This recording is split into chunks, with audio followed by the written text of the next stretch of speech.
those who believe what they see but mistrust what they know. This is Nightfall.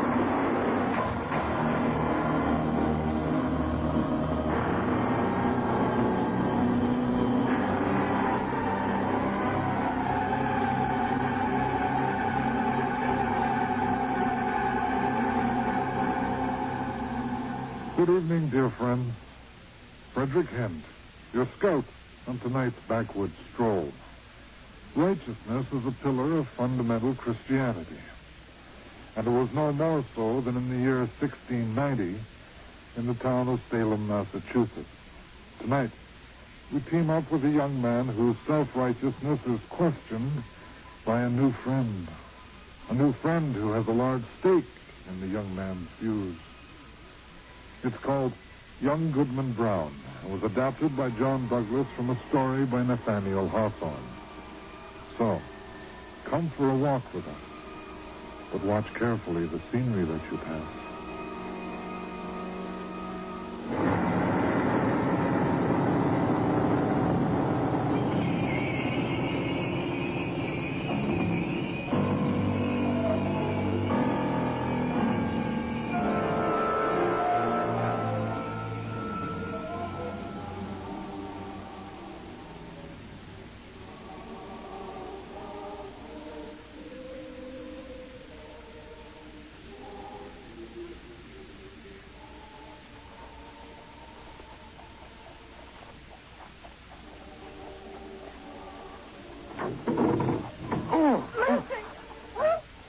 I beg your pardon, Goody Cloyd. I didn't see you until I was... You'd almost knocked a poor old woman right into the mud. You good-for-nothing young rascal. And she your godmother to boot. Well, I didn't... Where are you rushing to so fast, Goodman Brown? Has the devil lent you his heels, boy? Eh? I have a journey I must make. Tonight? It's almost sunset. My journey must be done, forth and back again, between now and sunrise. Your journey? Goody Cloyd, I beg you, let me pass. Goodman Brown, not a step do you move beyond your own door here until you tell me why you are going out into the wild forest tonight of all nights. There are wolves and devil Indians enough there at the best of times, the good Lord knows. But tonight, when the powers of evil are exalted... 'Tis a private business. Private indeed. Do you not hear the good people of Salem in the meeting house lifting up their voices to the Lord that his own elect may sleep in safety this night? Well, yes. What ails your wife? What does good woman Brown of such madness? She would stop me if she could. Then she's more sense than you have. Goodman! Husband! Pray you do not go. Goodman, did I hear you blaspheme? I but said she will hate it, good woman Cloyd. She does not understand. Husband, I beg you. Oh. The blessings of God upon you, Goody Cloyd. And upon you, Goody Brown. But none for your man. He leaves you all alone this night, is not so. I must. A loving husband, truly. Well, A wife must obey her husband in all things, Goody Cloyd. You taught us so in catechism. Ha! And now you turn it against me. Aye, he's too big now to thrash with a hazel switch, as I used to do many a time when he forgot the Psalms or the prophets. So, you'll not hinder him then? Not if it is his will. Then there's no more to be said. I came to bring you to meet him, Goody Brown, that we might rejoice in the Lord together. Say goodbye to your foolish husband there, and mind you follow me prompt. For myself, I'll not miss a syllable of the word of God. And for you, Goodman Brown, when you're alone in the darkness of the forest, remember your scripture. For the devil is a rampaging lion, seeking whom he may devour. Goody Cloyd is a holy woman, but somewhat harsh in the tongue. Oh, dearest heart, why not put off your journey till sunrise and sleep in your own bed tonight? A young woman is troubled with such dreams and such thoughts that she's afraid of herself sometimes. Dear Faith, my darling wife, this one night in all the year I must carry away from me. Does my pretty wife doubt me already? And we but 3 months married. No, no. Then go in now. Fetch your shawl and follow Goody Cloyce to holy service yonder. Faith, I'll kiss thee farewell. Oh, you must not kiss me in the public street. Well, then I'll kiss the pink ribbons on your cap, Faith. Oh. There. Now say your prayers and go to bed at nightfall, and no harm will come to you. Husband, Go now. then God bless you. And may you find all is well when you come back.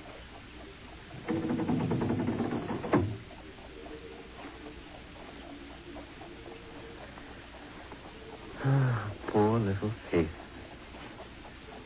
There was trouble in her face, as if a dream had warned her what work is to be done tonight.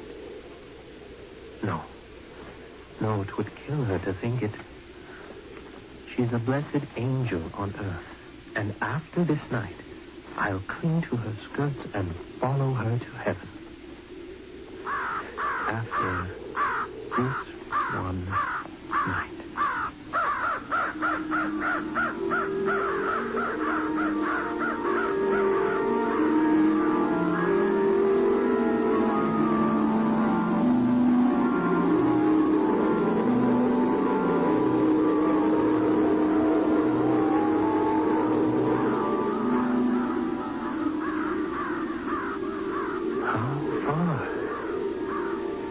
How far now in the forest, Goodman Brown? Too far. Too far. But you don't stop, do you? The sky is still bright above. But here, beneath the trees, it's like a river of ink. Lonely. Lonely everywhere. Too lonely to be safe. Below the boughs could be an unseen host of watchers. There may be a hellish Indian behind every tree. What if the devil himself should be at my very elbow? Who's there? A friend. You expect me, Goodman Brown. Who? I know you not. The man I was to meet Was very different in form and figure. Since I am a guest everywhere, Goodman, I take many forms. The kind stranger who spoke to you yesterday and promised sweet faith, forbidden faith, that godly Salem turns its face away from, you could have, if you would come this night into the forest. Did I not say so? See how I am everywhere, everyone. Look, Goodman, who I am tonight. I know your face. From childhood. Most men do. It is my own grandfather, I see. You mock me. By no means. There are many coming to my service tonight who knew him well. I wear his face and form in compliment to his memory and to you. You are late, Goodman Brown. The clock of the Old South was striking as I came through Boston, and that is full 15 minutes ago. Faith kept me back a while. But not for long. Come now. This is a dull pace for the beginning of a journey. Shall we walk on? Friend, hear me. I have kept covenant by meeting you here. But you know I have scruples concerning the matter you know of. I am going back to Salem. Now. Are you? Well, let's walk on a little, reasoning as we go. If I fail to convince you, of course you'll turn back. See, the moon is rising to light our road. We are but a little way in the forest as yet. Too far. My father never went into the woods on such an errand, nor his father before him. Oh? Never. We have been a race of honest men and good Christians since the days of the martyrs. I have been as well acquainted with your family as ever one among the Puritans. And that's no trifle to say. It cannot be. Oh, yes. I helped your grandfather when he lashed the Quaker women so smartly through the streets of Salem. It was I who brought your father a pitch pine knot to burn the Indian village to the last woman and child. They were my good friends, both. many a pleasant walk we've had along this path, and returned merrily after midnight. I long to be friends with you, for their sake. I marvel they never spoke of these matters. Or rather, I marvel not. The least rumor of the sort would have driven them from New England. You don't say. We are a people of prayer and good works to boot. We abide no such wickedness. I'm pleased to hear it. But, wickedness or not, I have a very general acquaintance here in New England. Deacons of many a church have drunk the communion wine with me.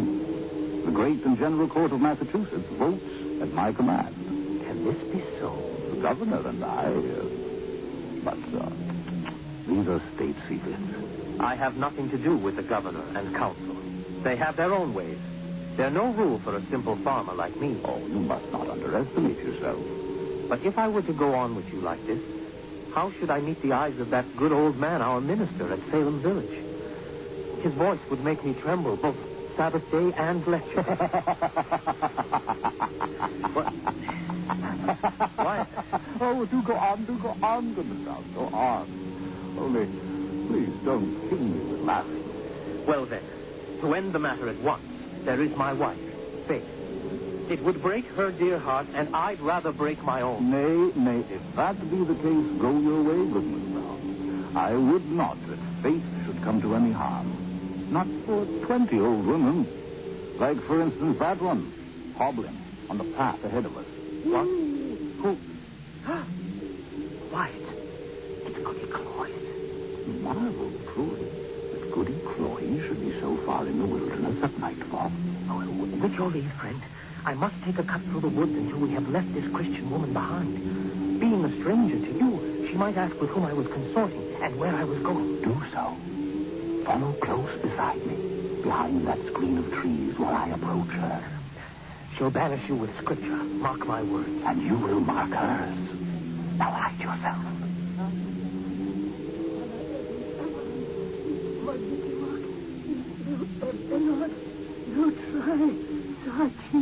Good evening, Goody Cloyes. The devil! Then Goody Cloyes knows her old friend. Ah, forsooth. And is it your worship indeed? Your servant, ma'am. Yea, truly it is. And in the very image of my dead gossip, old Goodman Brown, the grandfather of the silly fellow that now is. But would your worship believe it? My broomstick has strangely disappeared. Disappeared? Aye. Stolen, no doubt, by that unhanged witch Goody Corey. And that, too, when I was all anointed with the juice of smallage and sankfoil and wolf's bane. Mingled with fine wheat and the fat of a newborn babe. Ah, your worship knows the recipe. So as I was saying, being all ready for the meeting and no horse to ride on, I made up my mind to put it. For they say there is a juicy young man to be taken into communion tonight, and we may all have a round with him in the revels afterwards. Business first, pleasure afterwards, Goody Cloyes. Will your worship lend me your arm, then, and we shall be there in a twinkling? Nay, I may not. But here is my staff, if you will. You know how to make a horse of it. Trust me. Stop wriggling and twisting in my hands, you stock of wood. Till I bestride you. Now. Horse and haddock, away.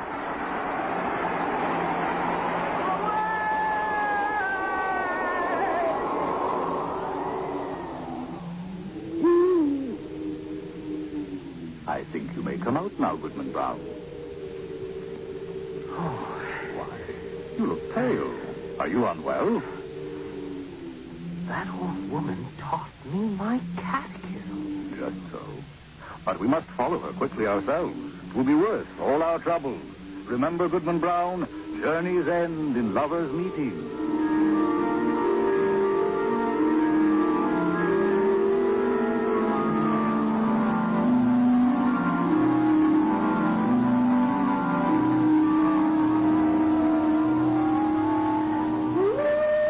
No, Father. How so, Goodman? Friend, my mind is made up. Not another step will I budge on this earth. Now. But what if a wretched old woman do choose to go to the devil when I thought she was going to heaven? Is that any reason why I should quit my dear faith and go after her? You will think better of this by and by. Not I. Fare you well. Stay, Goodman Brown. The road back is blocked for the moment. 2 horsemen, no, 3 are coming up behind us. Since you are so modest about the fame of my company, we had best conceal ourselves until they ride past. Had we not?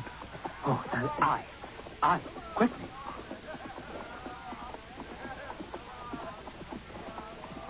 Why, 'tis our Reverend Minister of Salem Village, and the Venerable Deacon Goodman. And with them is a woman, shawled and veiled like one sick. A grave and decent company. Who is the woman? Be still and listen.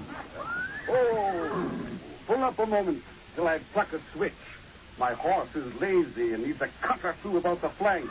We must spur faster. Oh, indeed, Reverend Sir.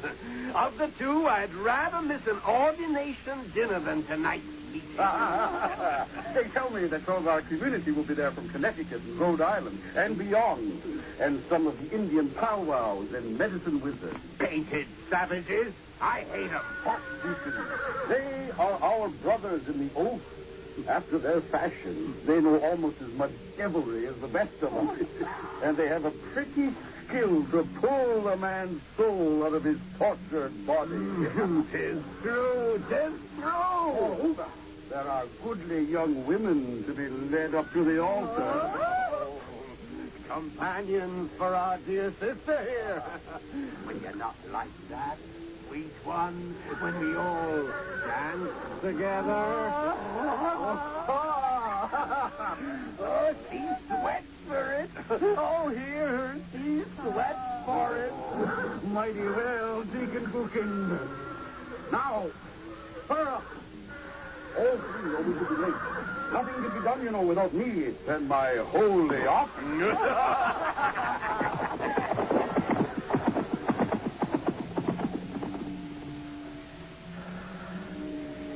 Is there still a heaven above? Has it not fallen on us yet? Look, my dear son. The sky is still there, with the moon and stars brightening in it. Look up? I'll look up. With heaven above and faith below, I will yet stand firm against the devil. Something caught on a branch as they rode by. Here. What is it, Goodman Brown? It is a ribbon. Can you see its color? It is a pink ribbon. Oh, they must have their little vanities, the sweet sex, must they not? It was not she. Oh, Goodman Brown. No. It was. Why do you lament her so? You will see her soon in the dancer's ring. Your reverend deacon had promised it. She is gone. My faith is gone. There is no good on earth, and sin is but a name. Now begins your wisdom. Come, devil, for to thee this world is given. Follow me with your slow feet, and I will run to your altar before you.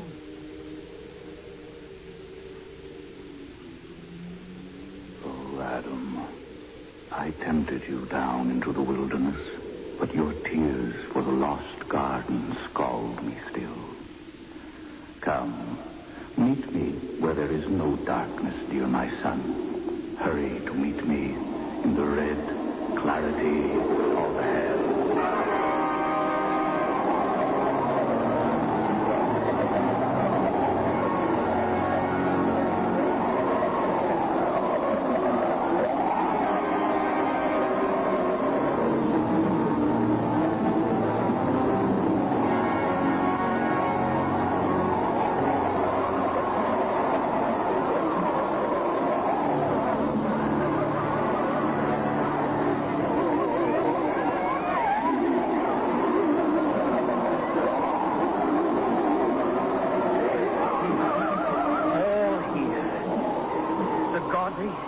vicious.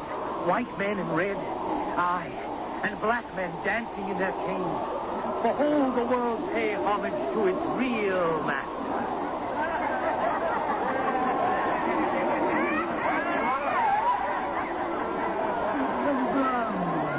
Young Goodman Brown, I say. Why, it's my sainted godmother.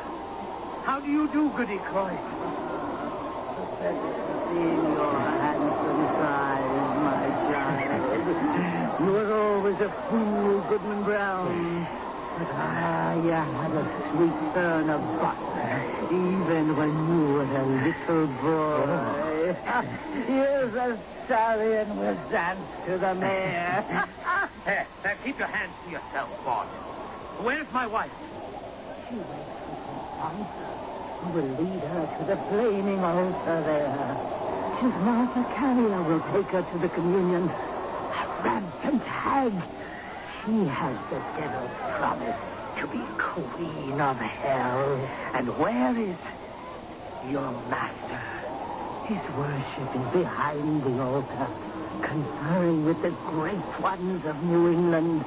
Some say the governor himself is there. The house of communion is almost come. Prepare yourself.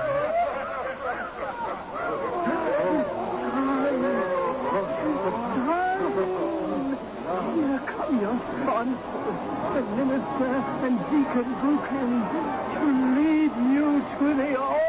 Time, be quick, Goodman Brown. Come with us to the fiery altar.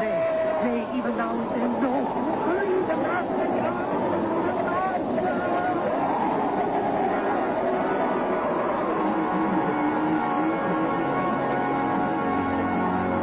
All things of earth and air, be silent. Bring forth the converts. Lift her veil. Goodman Brown. Faith. Welcome, my children, to the communion of your race.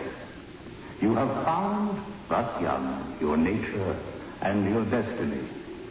See in the firelight the faces of my worshippers. All whom ye have reverenced from your youth. Ye deemed them holier than yourselves, and shrank from your own sin, contrasting it with their lives of righteousness and prayerful aspiration. Yet here they all are in my worshiping assembly. This night you shall know their secret deeds, how hoary bearded elders of the church have stretched wanton fingers to the young maids of their household, how many a woman, eager for widow's weeds, has given her husband a drink at bedtime and held him to his last sleep in her bosom. Ye shall know how callow youths made haste to inherit their father's wealth, and how fair maidens, blush not, sweet one, have dug little graves in the garden and bidden me, the sole guest, to an infant's funeral. By the sympathy of your human hearts for sin, ye shall scent out all the places, in church or bedchamber, in street or field or forest, where crime has been committed.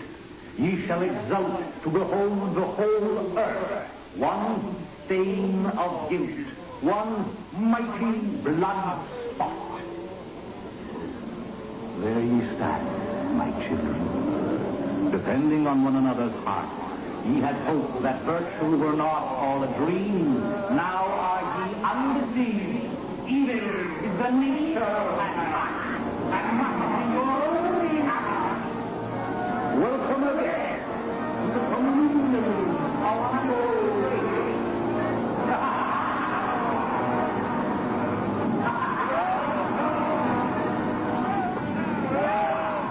Hey, look up to heaven and resist the wicked one.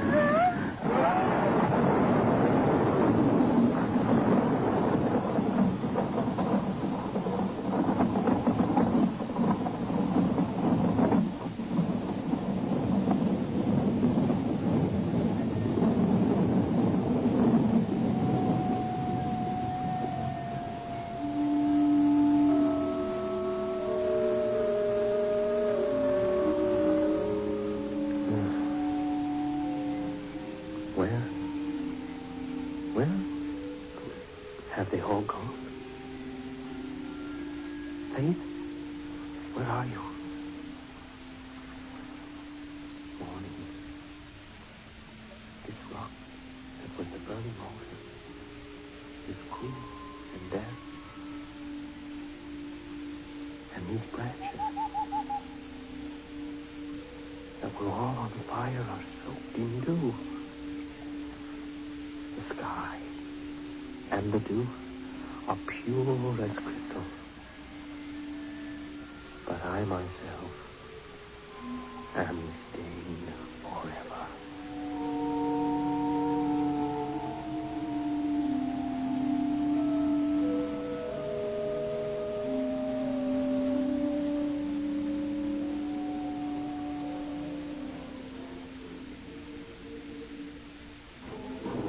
Oh, Goodman Brown. God be thanked that you returned safely. How did you spend the night? Hold your tongue. But what else? Woman, I will not call you good woman ever again. Gather our belongings. We are leaving Salem today forever. Goodman Brown, I don't understand. Nor ever why... call me Goodman again either. But why are you asking? Does your tongue not burn to say it? The whole world should burn at once, in one flame. As I came back into the village, I saw Goody Cloyce catechizing a poor, innocent child. I snatched the crying babe away from the hellcat. I passed the meeting house, and through the open window came the voice of our minister calling upon his Lord. I smashed the window and cried out to the congregation, "Do you know what God the wizard prays to?"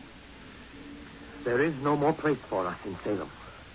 If I stay, I shall be whipped through the streets or stoned, and you with me, Jezebel, Rahab. Even the fiend showed some compassion, Goodman. He is a spirit. Spirits may indulge themselves as they will. I am a man. Mercy I have none.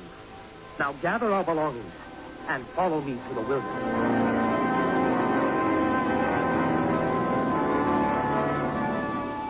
Perhaps evil lurks in many corners, and Satan chuckles from the side. Miss Mitchell, a rundown, please, of who was involved. Young Goodman Brown by Nathaniel Hawthorne was adapted for radio by John Douglas and starred Jay Bowen as Goodman Brown and David Calderisi as Lucifer.